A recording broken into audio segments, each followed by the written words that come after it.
Think back to your childhood for a second. It was a time of real freedom, before cell phones and before constant supervision. A time back when the things our parents saw as perfectly normal would probably get them arrested today. So, let's dive into those moments from our 80s childhood that sound unbelievable now, but felt completely normal at the time. Back in the 80s, this was the rule. Not a schedule, not a location share, just one line from your parents. Be home when the streetlights come on. That was it. We spent hours outside riding bikes, playing ball, wandering the neighborhood, and nobody was checking on us every 10 minutes. Parents didn't know exactly where we were, and back then, that was normal. Today, that would sound wild. Now kids have phones, trackers, and constant check-ins. But back in the day, the streetlight turning on was like the ultimate game over buzzer. Drop whatever you were doing and head home, fast, hoping you weren't already late. Getting in the back of a pickup truck used to be no big deal. You'd hop back there, sit on the tailgate, sometimes even stand up, holding on to the cab while the road rolled by. We laughed, messed around, and never once thought about safety rules. Dad drove, we bounced along, and that was just normal. In the current climate, if you even thought about putting a kid back there, you'd likely have Child Protective Services on your doorstep before you could even explain. Back then, it didn't feel risky at all. It just felt like growing up. On a hot summer day, nobody went inside looking for a glass. You ran straight to the yard, grabbed the garden hose, and waited a second for the hot water to pass. Then you drank. That water was the best tasting water after playing outside all day in the sun. Sure, it had that slight rubbery taste, but man, it was cold, fresh, and exactly what you needed. Contrast that with the modern era, where the immediate thought is about bacteria, chemicals, and warnings on the label. At the time, nobody cared.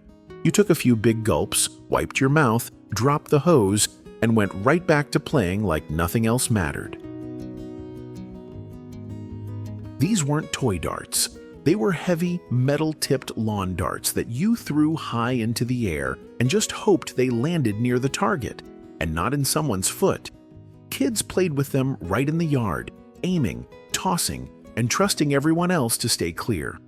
To a modern audience, just describing that game sounds insane. Now, everything comes with warning labels and age limits. We didn't think twice about it, and somehow, we're still here. Meanwhile, the modern generation gets nervous about playground equipment. Different times, different rules, and a whole lot fewer lawsuits. This one sounds completely made up to kids today. Parents would hand you a few dollars, sometimes a note, and send you into the store to buy cigarettes. And most of the time, the clerk didn't even blink. Sometimes there wasn't a note at all. They just sold them to you. Try explaining that to a kid now, and they'll think you're joking. Walk into any store at present, and you're met with ID scanners and surveillance cameras. In those days, it was normal. You bought the cigarettes, maybe grabbed a candy bar with the change, and walked out like you'd just done an everyday errand. This one really wasn't normal, even back then. We just treated it like it was. We rode bikes all day, down hills, through traffic, off homemade ramps, and nobody wore a helmet. No pads, no protection, nothing. Wipeouts happened all the time. Scraped knees, busted elbows, and, yeah, plenty of head hits that would send parents to the ER today. Now, kids can't even roll down the driveway without a helmet, lights, and rules. Looking back, it's kind of amazing more of us didn't get seriously hurt. We weren't brave. We were just unaware. And somehow, we survived it. Treehouses back then weren't some store-bought kits with instructions. We built them ourselves, using real hammers, real nails, and whatever scrap wood we could find. No helmets, no gloves, no adult supervision. Someone held the board, someone swung the hammer, and somehow it all stayed together. Falls happened. Missed nails happened. Today, the idea of kids climbing trees with real tools and zero safety gear would make parents panic. The phone would ring, and whoever was closest just picked it up. No caller ID, no name on a screen. You had absolutely no idea who was on the other end. A relative, a wrong number, or a complete stranger. Kids answered the house phone all the time, sometimes just saying hello, and other times joking with something like pizza place. If you remember yours, write it in the comments. In this day and age, parents warn kids not to talk to anyone they don't know, and most calls don't even get answered anymore. Back then, you talked first and figured it out later. This one's hard to believe now. You'd be sitting in the back seat while a parent lit up, windows rolled all the way up, smoke filling the car.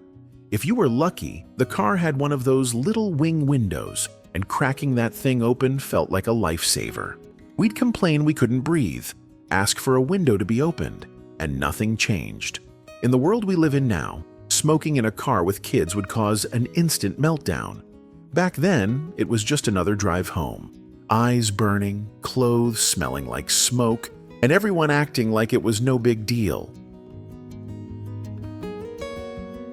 BB guns and firecrackers were just part of growing up. We shot cans, signs, whatever we could find, and lit firecrackers in the street or the backyard just to see what would happen. Someone always said, "Don't aim at anyone," and that was basically the safety talk. Today, kids can barely touch a plastic toy without supervision. Back then, we were trusted with things that could actually hurt someone, and somehow we made it through. Looking back, it's kind of wild how normal that all felt. For a lot of us, getting to school didn't involve a parent, a car line, or anyone walking beside us. We grabbed our backpack and headed out the door, sometimes at 6 or 7 years old. We crossed streets, cut through yards, walked a few blocks, and figured things out along the way. It's a scene that's almost unimaginable now, as letting a kid that young walk alone would have neighbors calling it in within minutes. Back then, that was just how you got to school. A big thank you to everyone who takes the time to leave comments on these videos.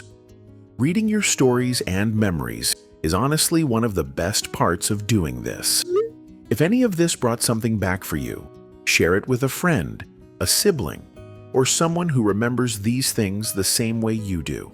And if you enjoy revisiting moments like this, consider subscribing. There's a lot more on the way. Thanks for watching, and we'll see you in the next one.